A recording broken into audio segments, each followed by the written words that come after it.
So, I don't know. This is, I guess, big news.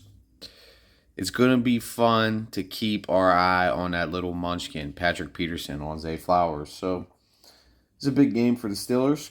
This is for first place in the AFC North. We got Lamar Jackson, and it's looking like a Ravens team that's starting to get pretty healthy. Ronnie Stanley, I think, is going to play in this game. Obviously, Zay Flowers has been hurt, and looks like he's going to play in this game because Patrick Peterson's out here talking. It's like he's been out here talking every single game, but getting put on looking like burnt toast out there. That's just been Patrick Peterson's MO since he joined with Pittsburgh is talk, talk, talk, talk, talk, but never produce. Talk, talk, talk, talk, talk, but don't produce. And it's kind of getting old at this point with Patrick Peterson. It really is getting old at this point with Patrick Peterson. I mean,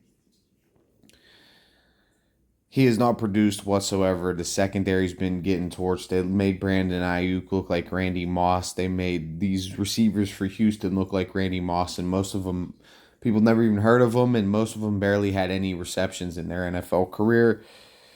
Guaranteed an interception to get San Francisco and just doesn't even come up with one. Yeah, he dropped one, whatever. But hey, it is what it is. You got burnt, and it's just he's not been good. And honestly, if he keeps playing this way, I wouldn't mind cutting him. He's making up a lot of money on this team. He's supposed to be a veteran leader on this team, and he's just out there running his mouth all the time. And it's not a good example to set for the rest of the team.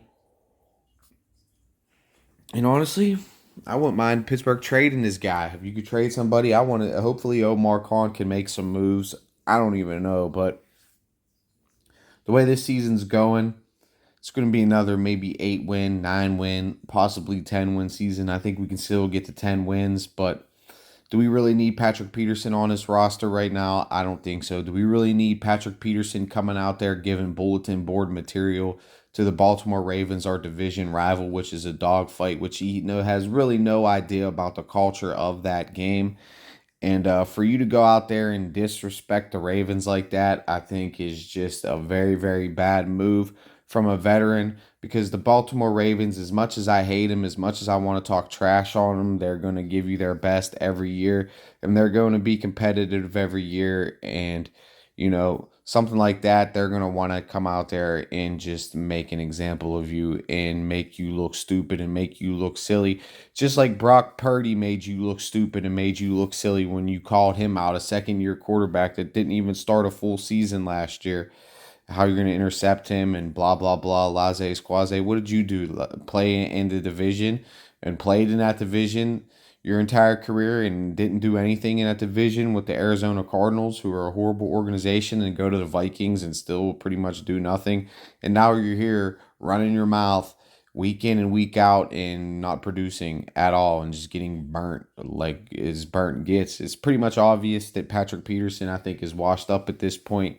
And for this type of antics coming from a veteran in a big time game like this is the type of shit Tomlin gets criticized for, like letting players like this do this type of stuff. And I mean, is it that big of a deal in hindsight? This quote, I mean, maybe not so much, but I mean, it's been every game now, 4 weeks, and 4 weeks of just getting completely embarrassed and torched. Like at this point, I wouldn't mind trading this dude off the team. Get a third round pick. I would take a third round pick for Patrick Peterson right now. Start Joey Porter on the inside. They say Desmond King is going to get a lot more time in the nickel slot. Hey, and then maybe you don't even maybe you put Desmond King on the other side. Joey Porter, Desmond King, and then Levi Wallace is a backup corner coming off on the outside, and then you throw the corners in there. I don't know. I mean, Patrick Peterson has just not been good. And they say they're not ready to put Joey Porter Jr. out there. But, I mean, it's having Patrick Peterson out there running his mouth every week, giving your division rivals bulletin board material before a game that we need to win. A game that we're a 4.5 point underdog in at home. Think about that. The Pittsburgh Steelers are a 4.5 point underdog at home against the Baltimore Ravens. That's not the Pittsburgh Steelers. Usually these games are settled by 3 points. And They got Baltimore favored by 4.5, which might not seem like a lot, but is a lot in an NFL game. And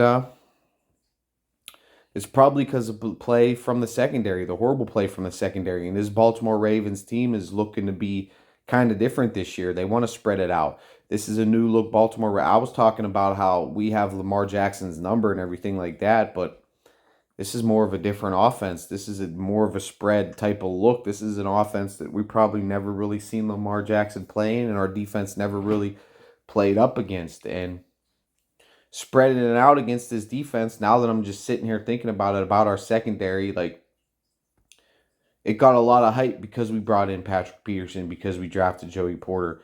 And it's really hasn't been fitting up the bill and living up to its really the pay grade, Patrick Peterson. And some of these guys have been getting smoked. Joey Porter's been playing good.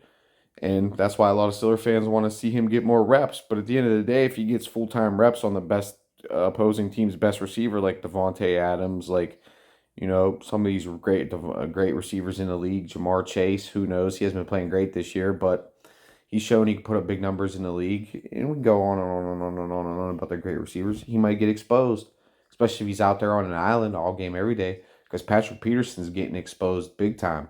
And he's exposing himself week in and week out that he's just a washed up diva at this point, running his mouth.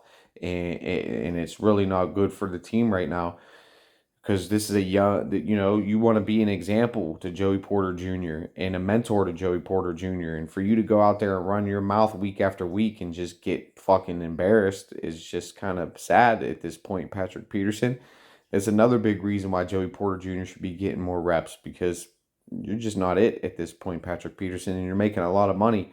And Pittsburgh got him on it next year, too, on contract. So that's why I say, if we could trade him, get a second-round pick, or, hey, if we can get better offensive linemen, maybe package a deal together, put, like, Dan Moore, him, third-round pick, and get ourselves a better center. I think that's what we need. If you get yourselves a great center and the type of money he's making, that could be, you know what I mean? You get a good center to fill the shoes of Mason Cole, because Mason Cole ain't fitting the bill neither. And the Steelers got to get better up front on offense, because that's the biggest issue right now.